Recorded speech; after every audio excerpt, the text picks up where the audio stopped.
നിങ്ങളെന്നെ കൊടുത്തേ. മക്കൾ ധർമ്മം ചെയ്ത മക്കളെ കൊണ്ട് ധർമ്മം ചെയ്യിപ്പിച്ചാൽ 2 കൂലി ഉണ്ടെന്ന് മുഹമ്മദ് മുസ്തഫ സല്ലല്ലാഹു അലൈഹി വസല്ലം. മക്കളെ കൊണ്ട് ഒരു ഉപ്പ ധർമ്മം ചെയ്യിപ്പിച്ചാൽ 2 കൂലി കിട്ടും. എന്താ 2 കൂലി? ഒന്ന്, ആ ഉപ്പാന്റെ മുതലാണ്. നമ്മളെ മക്കളെ കൊണ്ട് ധർമ്മം ചെയ്യിപ്പിച്ചാൽ നമുക്ക് 2 കൂലി കിട്ടും എന്ന് റസൂലുള്ളാഹി പറഞ്ഞത്. ഒന്ന്, നമ്മളെ മുതൽ ധർമ്മം ചെയ്ത കൂലി. മറ്റൊന്ന്, മക്കളെ കൊണ്ട് കൊടുപ്പിക്കുമ്പോൾ മക്കൾക്ക് ഒരു സൽക്കർമ്മം ഉപ്പ പഠിപ്പിക്കണം. ഒരു സൽക്കർമ്മം ഒരാൾ പഠിപ്പിച്ചാൽ അതിന് കൂലി ഉണ്ടെന്ന് റസൂലുള്ളാഹി സല്ലല്ലാഹു അലൈഹി വസല്ലം. മക്കളെ കൊണ്ട് ധർമ്മം ചെയ്യിപ്പിച്ചാൽ ഉമ്മാക്ക് ഉപ്പാക്ക് 2 കൂലി കിട്ടും. നമ്മളും മോശമൊന്നല്ല, നമ്മൾ ധർമ്മം ചെയ്യിപ്പിക്കല്ലോ മക്കളെ കൊണ്ട്. പക്ഷെ അത് എത്രണ്ടല്ലോ, 2 കൂലി കിട്ടാനല്ലോ. 1 റുപ്യ കൊടുത്താൽ നാണുമാനും ധരിച്ചു വരുന്ന അണ്ണാച്ചക്ക് 1 റുപ്യ കൊടുത്താൽ ഉപ്പാക്ക് നാണോ? ചെക്കൻ്റെ കൊടുക്കും. ചെക്കൻ പുറത്തിറങ്ങി ഉപ്പാനി നോക്കും, അണ്ണാച്ചിന് നോക്കും. വിജയിൽ ടിപ്പട്ടി വരും. അണ്ണൻ പിന്നെയും മേലോട്ട്. അപ്പോ മക്കൾ ധർമ്മം ചെയ്യും. പക്ഷെ വീണ്ടും പാവപ്പെട്ടവർ, ഇയാളുടെ കഥയൊന്നും പാവപ്പെട്ടവർ, അവര് പിന്നെയും വരാൻ ഒരു ദിവസം കൊടുത്തോനൊക്കെ കൊടുക്കുക. ഭാഗതാലപ്പം ഭാഗതാണല്ലോ ദുനിയാവിന്റെ സിദ്ധാന്തം തന്നെ. അപ്പൊ വാങ്ങിക്കൊണ്ട് വന്നു. ഇയാളതെല്ലാം തീർന്നു. 3 ഒട്ടകത്തിൽ പിന്നെ 2 ഒട്ടകം പിന്നീട് പിന്നെ 2 ഒട്ടകം ബാക്കിയുണ്ട്.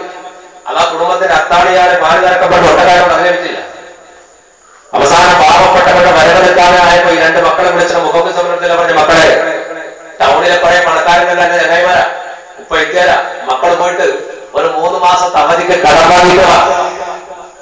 ഉപ്പാൻ എഴുതുമായി മക്കൾ കടം വാങ്ങാൻ പോകുമ്പോ മക്കൾ ചോദിച്ചു പോകാം, കടം വാങ്ങിയാൽ ആരാ കടം കിട്ടുക?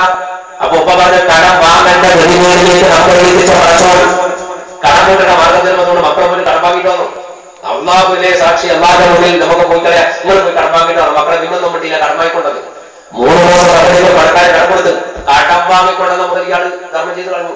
എല്ലാം ധർമ്മം ചെയ്ത് തീർത്താണ്. 3 മാസം കഴിഞ്ഞപ്പോ വീടിന്റെ വാതിലോടെ പുറത്തേക്ക് മുഖാമുസത്തിലെ കണ്ടത് 2 സംഘത്തെയാണ്. ഒരു സംഘം പട്ടിണിപ്പാവങ്ങൾ എന്തെങ്കിലും കിട്ടുമെന്നറിയാം. മറുസംഘമോ 3 മാസത്തെ അവധി തെറ്റിയപ്പോഴ് ദല്ലാളുമാർ അഥവാ പണക്കാർ പൈസ വസൂലാക്കാൻ വേണ്ടി അവരയച്ച അവരുടെ ബ്രോക്കർമാർ ദല്ലാളുമാർ. ഈ 2 സംഘത്തിന്റെ മധ്യത്തിൽ ഒരു കാലഘട്ടത്തിന്റെ കോടീശ്വരനായ മുഖോത്സവത്തിൽ നിന്ന് ഉയർത്തുപോയി.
പണക്കാരുടെ ബ്രോക്കർമാരോട് ഇയാൾ പറഞ്ഞു, സഹോദരന്മാരെ നിങ്ങൾ ഒരു കാര്യം ചെയ്യും, പാവപ്പെട്ടവരെ മുന്നിൽ വെച്ചാൽ അപമാനിച്ചേക്കല്ല, അവരൊന്നും വഴിയില്ല എന്റെ കഥ, അതുകൊണ്ട് നിങ്ങൾ തിരിച്ചു പോകണം. 3 മാസം അവധി കൂടി മുതലാളിമാരോട് വാങ്ങിക്കാം, ഇൻഷാ അല്ലാഹ് 3 മാസം കൂടി ഞാൻ കടമെടുത്ത് തരാം. അപ്പൊ ഈ ബ്രോക്കർമാർ പറഞ്ഞു, മുഖോഫീസേ 3 മാസം പോയിട്ട് 3 മണിക്കൂർ അവധി നിങ്ങൾക്ക് തരില്ല. കാരണം ഒരു കാലത്ത് പൈസക്കാർ നിങ്ങളോട് വന്നിട്ട് പറഞ്ഞാൽ കൊടുത്താൽ തീരും. അപ്പൊ നിങ്ങൾ പറഞ്ഞു തീർന്നോട്ടെ, അള്ളാഹ് തരുന്നല്ലേ, അതുകൊണ്ട് അള്ളാഹിനോട് വാങ്ങിയിട്ട് വേഗം കണ്ടുപിടിക്കുന്നു.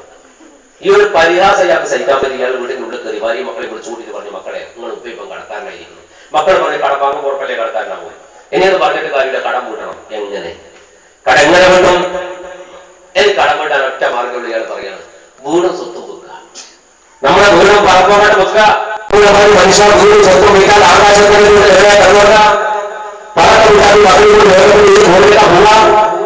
അതുകൊണ്ട് വീട് സ്വന്തം വെക്കാൻ ശരിയാവില്ല, അതിനെ സമ്മതിക്കില്ല. മഹോത്സവത്തിന്റെ പറഞ്ഞ് വൈകിട്ട് അള്ളാഹുവിന്റെ സമ്പത്തിൽ കാട്ടികളായിട്ട് കടക്കാനായിട്ട് മരിക്കാൻ ആഗ്രഹിക്കുന്നില്ല.